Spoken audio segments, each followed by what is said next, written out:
Nabisco qui fait des biscuits Oreo and saltine crackers. et les crackers salty. They're taking 600 jobs from America to Mexico. 600. On déplacé 600 emplois des États-Unis vers le Mexique.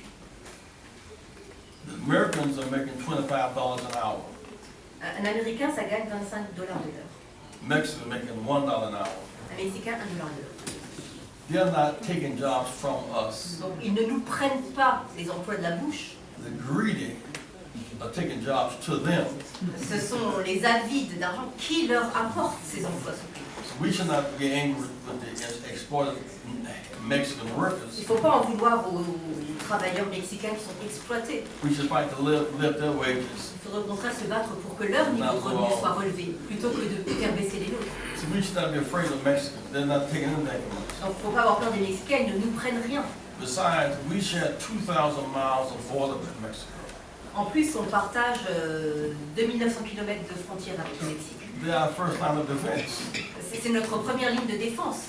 Mexico is the key to South, Central, and Latin America. Pour nous, c'est la porte d'accès à l'Amérique centrale et du Sud. North America is 1/3. South, Central, Latin America 2/3. Quand on regarde le continent africain, l'Amérique du Nord ne représente qu'un tiers. Les deux autres tiers sont l'Amérique centrale et l'Amérique du Sud. English is a minority language in our hemisphere. Et l'anglais est une langue minoritaire sur ce continent. So we should have a good neighbor policy with Mexico, not a bad neighbor policy. Donc on devrait plutôt revoir notre politique de voisinage avec le Mexique et adopter une bonne politique de voisinage avec le Mexique. For those who cannot see beyond their fears, Mais beaucoup ne peuvent pas voir au-delà de leurs peurs. confuse their enemies and their friends. Et ils en arrivent à confondre leurs ennemis et leurs amis. À ce dîner, nous sommes ici dans les salons Louis Dagresse et je suis en compagnie de Monsieur Follin. Comment allez-vous? Ça va très bien, merci. Parfait. Dites-moi, qu'est-ce que vous avez retenu de ce discours? Qu'est-ce qui vous a choqué dans l'existentialisme de notre révérend lorsqu'il a fait une note d'humour de son parcours d'étudiant pour parler le français et de reconnaître sa négritude? Oula, c'est compliqué votre question, hein. J'ai pas tout retenu. Alors, non mais elle était très bien. Elle était très bien. Bon. Il faudra juste que vous me la je vais la copiez, couper. vous me l'envoyez et comme ça j'essaie de la comprendre. Non, je plaisante. Non, j'ai pas été choqué moi par tout ce qu'il a pu dire. J'ai vu un homme qui a quand même traversé des épreuves. Moi, je suis toujours fasciné quand je rencontre des personnes de cet âge-là, des Noirs américains. Alors, on sait qu'aujourd'hui, encore être Noir américain, c'est compliqué, mais le révérend Jackson a 75 ans. Il a connu la lutte pour les droits civiques, il a connu la ségrégation. Dans sa chair, il a perdu des proches. Et ça me fascine parce que c'est des personnes qui sont forcément des phares et qui sont pour nous des exemples de courage, de détermination et de volonté.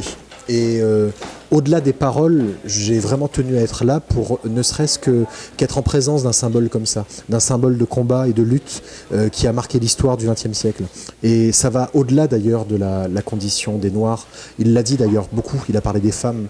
Je pense que toutes les causes sont communes, c'est-à-dire que tous les combats sont communs.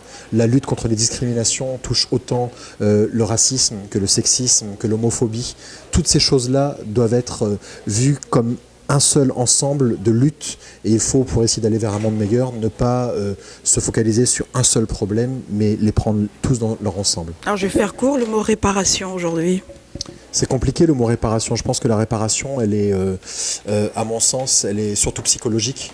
Alors évidemment, il y a eu des crimes atroces. Il y a eu un crime contre l'humanité, ça a été reconnu. Après, c'est compliqué. Tout n'est pas noir, tout n'est pas blanc, sans faire de mauvais jeu de mots. D'avoir une vision manichéenne là-dessus, parce que il y a des descendants d'esclavagistes qui ne sont pas pour l'esclavage aujourd'hui, d'ailleurs, qui ne profitent même plus de ce qu'ont pu être qu'ont pu être les bénéfices qu'ont pu avoir leurs aïeux. Donc c'est difficile d'aller les voir et de leur demander aujourd'hui de porter le poids de ce qu'ont fait des aïeux qu'ils de toute façon n'ont pas connu. Et d'un autre côté, quand on est descendant d'esclaves, on peut en effet demander une réparation, mais à qui la demander? C'est compliqué cette question. Alors moi, je pense que la meilleure chose qu'on puisse faire, c'est surtout de reconnaître les choses, tout simplement. De les reconnaître, de les enseigner et de faire que ça ne soit pas juste le problème d'une catégorie de population. C'est notre histoire commune à tous. C'est une histoire républicaine. Ça a touché la France. Il y a eu des victimes, il y a eu des bourreaux. Mais aujourd'hui, nous ne sommes plus victimes et nous ne sommes plus en face de bourreaux. Nous sommes juste les descendants de cette histoire. Et le jour où on comprendra que c'est notre histoire à tous et que la commémoration du 10 mai ne concerne pas que les descendants africains, que les descendants, que les gens d'outre-mer, enfin tous ceux qui ont un lien direct, sanguin, j'ai envie de dire, avec l'esclavage et qu'il concerne l'ensemble de la nation, eh bien je pense que ce jour-là, on aura vraiment fait un pas en avant et qu'on sera déjà dans ce processus de réparation. Très bien, excellent. Sébastien Follin, lorsqu'il a parlé de Haïti, vous n'avez pas trouvé que son attitude avait un petit peu changé lorsqu'il a parlé de Haïti, l'indépendance de Haïti, et que Haïti a besoin de la France aujourd'hui, et qu'il faut que Haïti puisse s'ouvrir justement à ce vivre ensemble, parce que je crois qu'aujourd'hui, le mot vivre ensemble a une importance fondamentale. Oui, mais ça revient à ce que je disais tout à l'heure, c'est-à-dire que il faut englober les luttes contre les discriminations dans leur ensemble, et je pense que ça touche à un mot qui est sur le fronton de toutes les mairies. On parle beaucoup de liberté, il faut se battre pour sa liberté, on parle d'égalité, mais on ne parle pas souvent de fraternité en fait, mais ce mot fraternité, il est posé dans notre devise nationale. Et la fraternité, elle nous concerne tous pour vivre ensemble dans notre nation, mais elle nous concerne tous à l'échelle de la planète. Et il faut faire preuve de fraternité vers tous ceux qui en ont le plus besoin et vers les plus démunis. Oui.